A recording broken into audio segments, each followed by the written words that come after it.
বন্ধুরা আমার, মুরব্বীরা আমার,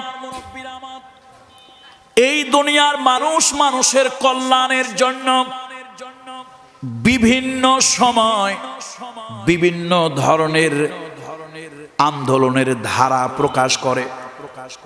যেমন আমাদের দেশে 6 দফা, 13 দফা, 19 দফা বিভিন্ন সময় বিভিন্ন আন্দোলন হয়েছিল। বঙ্গবন্ধুর 6 দফা সবারই তো কম বেশি জানা, নাকি বলেন? বন্ধুরা আমার, এই দুনিয়ার রাজনৈতিক ব্যক্তিবর্গ দুনিয়ার মানুষকে একটা পথ দেখানোর জন্য, কল্যাণ দেওয়ার জন্য তারা বিভিন্ন আন্দোলনের দফা দিয়েছেন। আমার নবী, সকল কায়নাতের নবী, দো জাহানের যিনি সর্দার মুহাম্মদ রাসূলুল্লাহ সাল্লাল্লাহু আলাইহি ওয়াসাল্লাম, তিনি যখন মেরাজে আল্লাহ তাআলার দিদার নসিব করার জন্য গেলেন, মেরাজে যখন আল্লাহর কুদরত দেখার জন্য গেলেন, আল্লাহর হাবিব এই পৃথিবীতে যখন ফিরে আসবেন, আল্লাহ তাআলা 14 দফা কর্মসূচি তাকে দিয়েছিলেন। সুবহানাল্লাহ। কয় দফা কর্মসূচি বলুন তো? 14 দফা কর্মসূচি। আল্লাহ তাআলা তার হাবিবকে 14 দফা কর্মসূচি দিয়েছিলেন। এই 14 দফা কর্মসূচি সূরা বনি ইসরাঈলে আল্লাহ তাআলা উল্লেখ করেছেন। এই 14 দফা কর্মসূচির মধ্যে আল্লাহ তাআলা একটি মাত্র দফা আল্লাহ তার নিজের জন্য, আল্লাহ তার জাতে পাকের জন্য একটি মাত্র দফা রেখেছেন। আর 13টা দফা আল্লাহ তাআলা মানুষের কল্যাণে, মানবতার কল্যাণে দিয়েছেন। সুবহানাল্লাহ।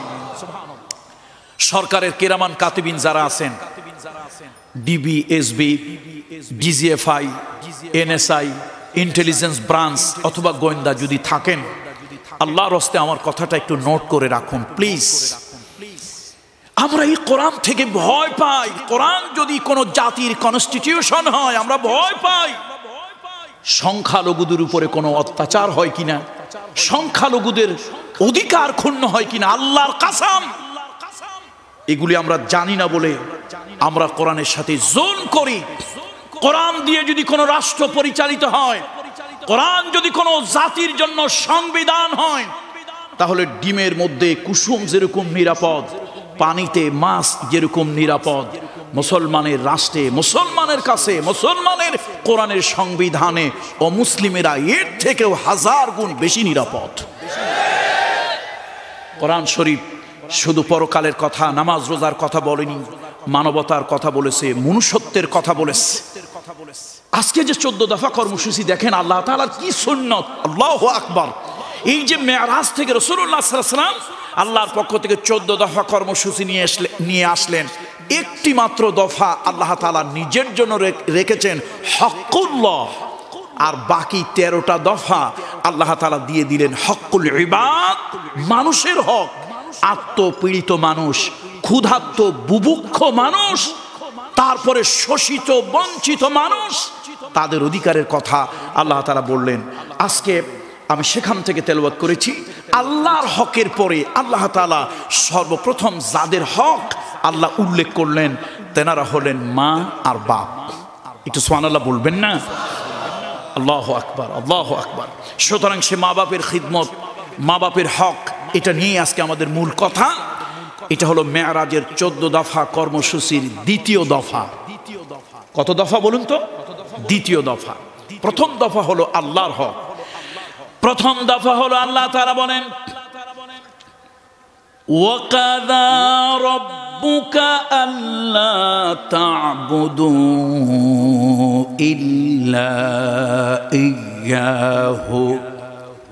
তোমার প্রভুর বিধান হলো, তোমার প্রভুর পক্ষ থেকে অর্ডিন্যান্স হলো, তোমার প্রভুর কনস্টিটিউশনে এই আইন পাস করে দেওয়া হলো, গোলামি করবে, ইবাদত করবে, বন্দেগী করবে, দাসত্ব করবে, হুকুমের ফরমাবরদারি করবে একমাত্র আল্লাহ তাআলার। আল্লাহু আকবার।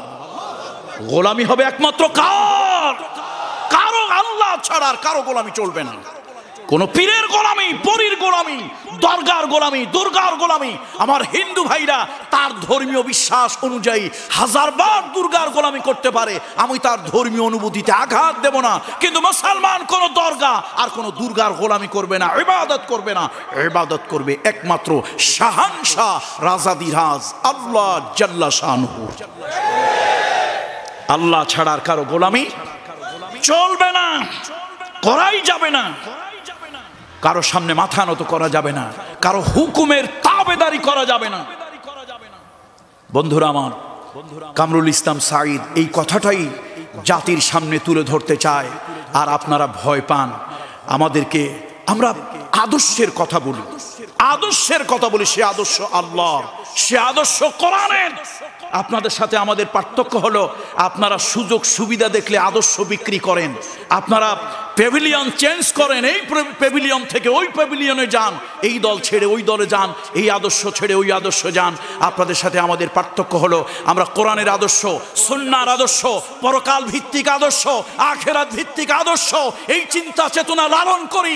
ফাঁসির মঞ্চে হাজারবার দাঁড়িয়েও কোরআনের পক্ষে কথা বলি, বিপদের মধ্যেও কোরআনের পক্ষে কথা বলি। বাতিল শক্তির রক্তচক্ষুকে উপেক্ষা করে আমরা কোরআন এবং সুন্নাহর পক্ষে কথা বলি। কোনো মিছিল নয়, মিছিল নয়। বন্ধুরা আমার, তার কারণ আমরা কোরআন মানি, বুঝে শুনে মানি।